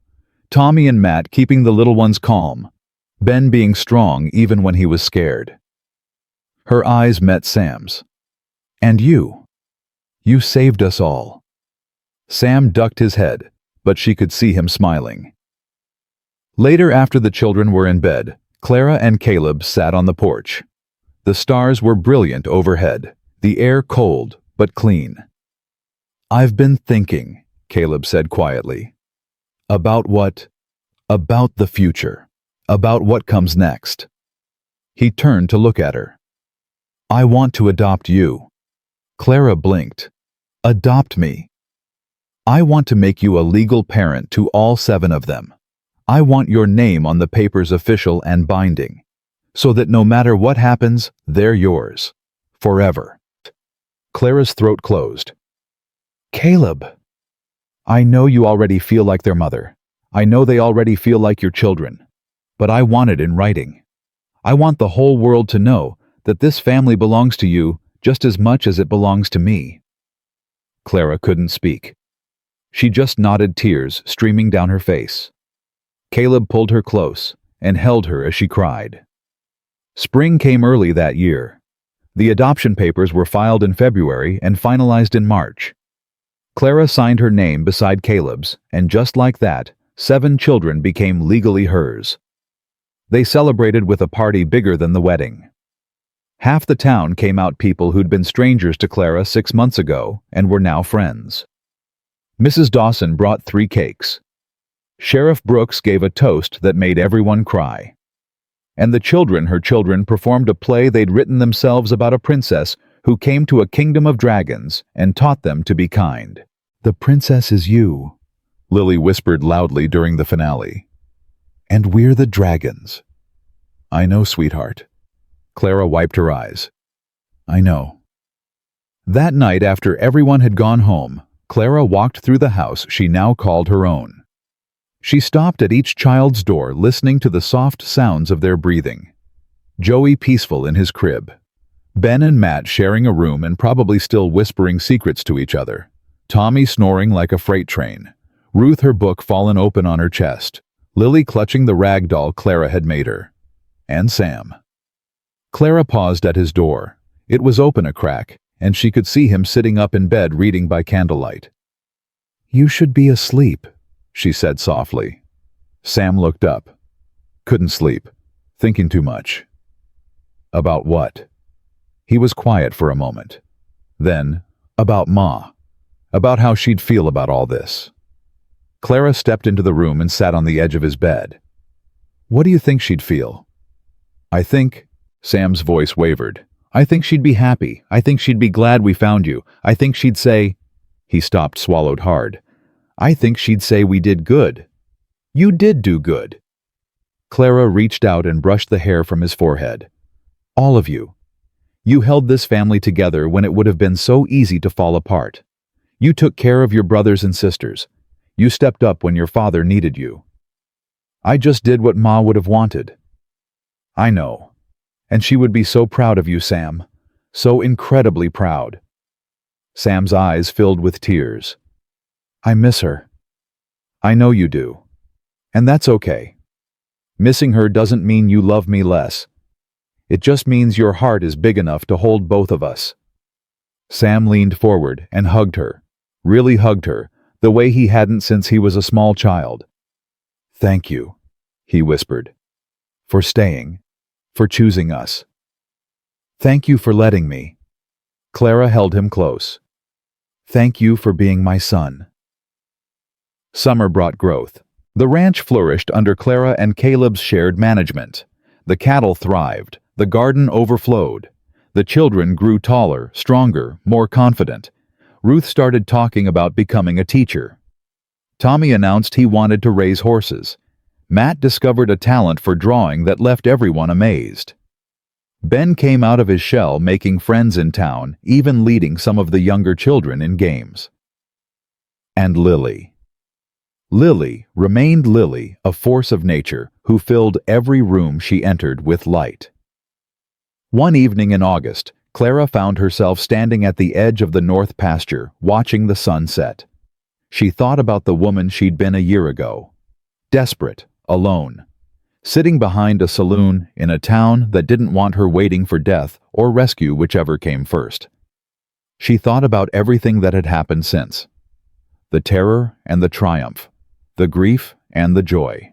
The long, slow process of learning to trust again, to hope again, to believe she deserved happiness. Mama. Clara turned. Lily was running toward her, her braids flying behind her. What is it, sweetheart? Pa says dinner's ready, and Ben made biscuits. Lily grabbed Clara's hand. Come on before Tommy eats them all. Clara laughed and let herself be pulled toward the house. Through the window she could see them, her family gathered around the table arguing and laughing, and filling the room with noise and life. Caleb was trying to maintain order. Ruth was rolling her eyes at something Tommy said. Sam was helping Joey with his cup. Ordinary moments. Everyday chaos. The life she'd never dared to dream of. Clara paused at the door, one hand on the frame. Mama. Lily tugged at her skirt. Aren't you coming? In a minute, sweetheart. I just want to look. Look at what? At home. Clara smiled. I want to remember what home looks like. Lily considered this with the gravity only a 6-year-old could muster. Then she said, Home looks like us, all of us together. That's what you told me, remember? I remember. So you don't have to look from outside. Lily tugged harder. You have to be inside, with us, where you belong. Clara let Lily pull her through the door. The noise swallowed her immediately. Tommy complaining about something, Matt defending himself. Ruth trying to referee. Caleb caught Clara's eye across the chaos and smiled that quiet smile that said everything words couldn't. About time, Sam said. Ben's biscuits are actually pretty good. Better than Pa's? Clara asked. A rock would be better than Pa's, Lily announced, and even Caleb laughed. Clara took her seat at the table. Joey reached for her immediately, and she settled him on her lap, breathing in the sweet baby smell of him. Around her, the family ate and talked and argued and loved. She'd come to Montana to be a mail-order bride purchased like merchandise by a man who'd found her wanting. Instead, she'd found this. A husband who saw her when she was invisible and chose her when she had nothing to offer. 7 children who'd lost their mother and opened their hearts to a stranger. A home built not on contracts or convenience, but on love fierce and fragile and unbreakable. Mama. Lily's voice cut through her thoughts. You're crying. Clara touched her cheek. So she was. Happy tears, sweetheart. Just happy tears. Promise. Clara looked around the table at every face she loved. At Caleb, steady and true. At Sam, who'd grown from suspicious teenager to protective son. At Ruth and Tommy and Matt and Ben, each finding their place in this family they'd built together. At Joey, who only knew her as Mama and always would. At Lily, who'd claimed her from the very first day and never let go. I promise. Clara said. I have never been happier in my entire life. And it was true. Every word of it was true. She'd been sold like cattle, abandoned like trash, left to die in a cold alley with nothing but a carpetbag and fading hope. And then a cowboy with 7 children had driven his wagon into the darkness and said the 4 words that changed everything. Get up, you're coming home. Clara had gotten up. She'd come home. And she'd finally learned the truth that had eluded her for so many lonely years, that family wasn't about blood or contracts or being chosen by someone with money and means. Family was about showing up, staying when it got hard, fighting for each other even when the odds seemed impossible. Family was about love that grew not from obligation, but from 1,000 small moments of choosing each other day after day, until choosing became as natural as breathing. Clara Stone had spent her whole life looking for a place to belong. She'd finally found it, not in a town or a house or a piece of land, but in 7 children who called her mama. In a man who looked at her like she was the sun coming up after the longest night. In a family that had been broken and rebuilt itself around her, making room for her in the spaces where loss had carved out emptiness. She was home. She was loved. She was finally, completely, irrevocably where she was meant to be. And that made all the difference.